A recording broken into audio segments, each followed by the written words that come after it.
I think for once, unprecedented in all the modcasts, you've asked the wrong question.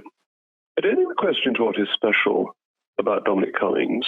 I think what is impressive about the Prime Minister, that the Prime Minister is fair and judicious and backs people who haven't broken the rules. And that seems to me to be a completely reasonable and wise course of action. That, yes, indeed, there has been a tradition of advisors being abandoned by their principals because of a brief media fandango. But the Prime Minister hasn't behaved like this, not because of the irreplaceability of any individual advisor, but because that was the right thing to do.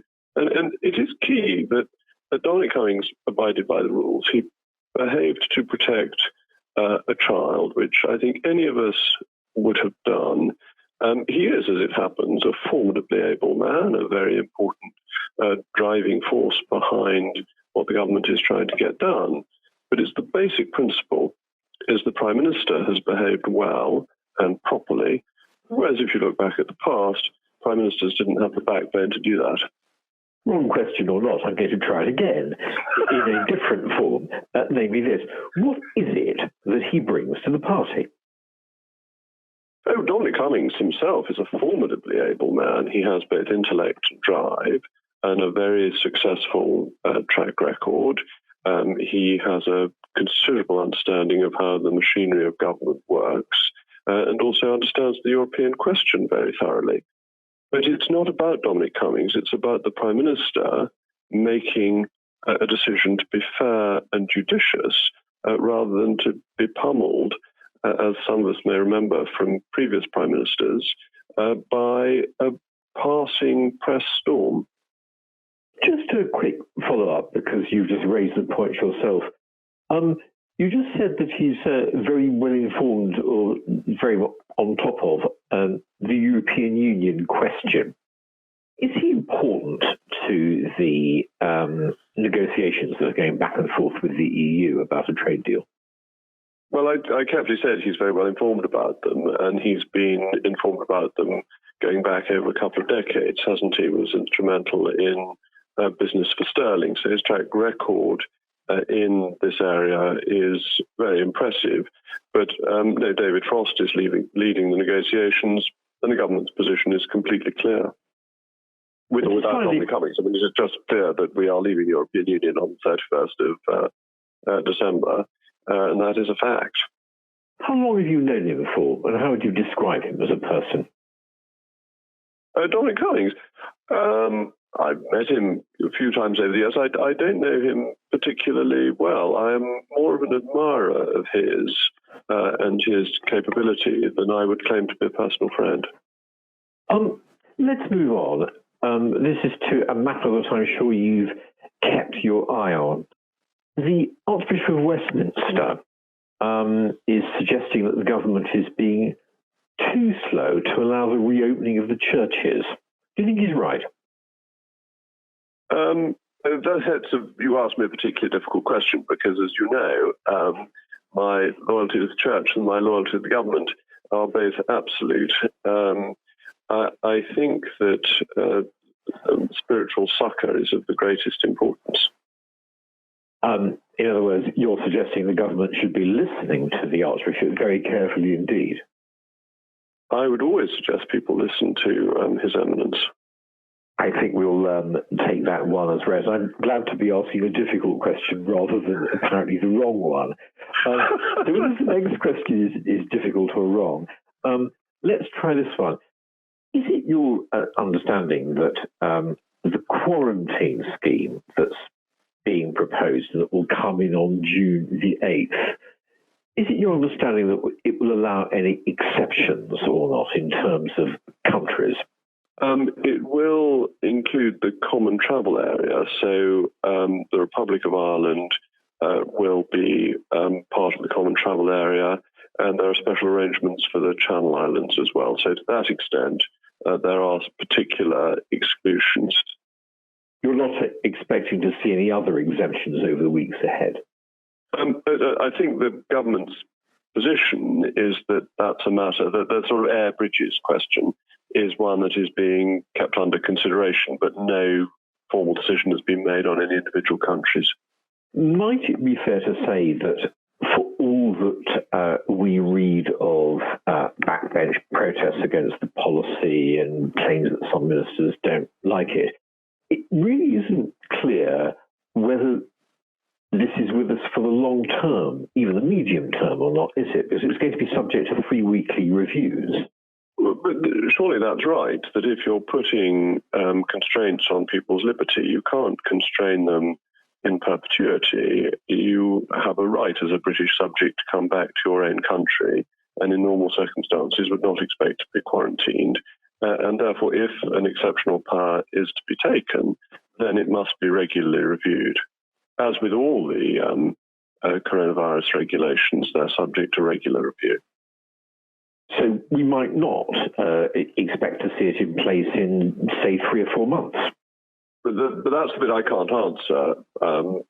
When we started the lockdown in March, I couldn't have told you that we would have had schools going back on the 1st of June because I simply didn't know. I don't know what the scientific advice will be. I don't know how the disease will develop over the next few months. And I don't know how it will affect particular countries and what the risks will be advised of by the scientific experts. So for me to start speculating about something that hasn't yet come in, the point at which it would end, I think would only mislead your listeners. What would you say to your parliamentary colleagues who are opposed to the whole thing? Well, that's the point of Parliament. I might say that's why it's so important we get back to a proper Parliament rather than the imitation Parliament that we've been having, because the opportunities to debate, to raise questions, to scrutinise will be much greater when Parliament is back. And that is a proper role of a member of Parliament. It's to hold the government to account, to seek redress of grievance. And even when I disagree with members of Parliament, I would never criticise them for using their constitutional rights. Do you mind me saying you don't sound fantastically keen on this proposal? I mean, I asked you a moment ago, in effect, to mount a defence of it to your colleagues. And instead, you haven't done that. You simply said, I mean, quite properly, well, I'm the leader of the House. I'm there to listen to colleagues. And I'm very happy to hear anything they've got to say. But that's because I am the leader of the House, and therefore I have a dual responsibility, as you know, both to defend the government to Parliament, but also to defend the rights of Parliament to the government, and that they have MPs have a really important role in scrutiny. Of course, I support the policy that we want to keep the country safe. What do you find yourself thinking as you glance, insofar as you've tried to do so, over the Atlantic and see the current scenes in the United States of America? It's a terrible tragedy, isn't it? The pictures that were shown were deeply shocking. The issues that have then arisen from that are hard for Americans to deal with, and it is a tragedy, isn't it? In the genuine sense that often words of great motive power are overused, but what is going on in America at the moment is desperately sad. When you look at it, do you feel that America's made any progress at all in terms of race relations, in that when I think back to my youth, I'm now 61, I think back and I can remember riots in the late 1960s. I mean, here we are, the best part of 40, 45 years later, and still an incident like this can provoke the most extraordinary reaction. The tensions between different groups of people, at least between black people and white people in America, must still, in some sense, be these tensions must be very real. I don't know whether you've read the Robert Caro biography of Lyndon B. Johnson. I can't claim to have read it, but I listened to it on audiobooks. And I think it's well worth listening to, or if you have more time, reading, because going through in the great detail it does Johnson's career, it really highlights some of the very deep-seated problems that he, LBJ, tried to deal with, and in a remarkable way advanced American society to the better. But inevitably, here we are 50 years on, and he didn't solve all the problems. But it's a book I would strongly recommend to Conservative Home subscribers, because it does set out some of the historic problems that go back really to the founding of the United States, even the settlement of the United States, and how they have evolved and how people have tried to tackle them and what has worked and what has not worked. But you can't take a nation away from its history in a short space of time, as we know only too well in our own country.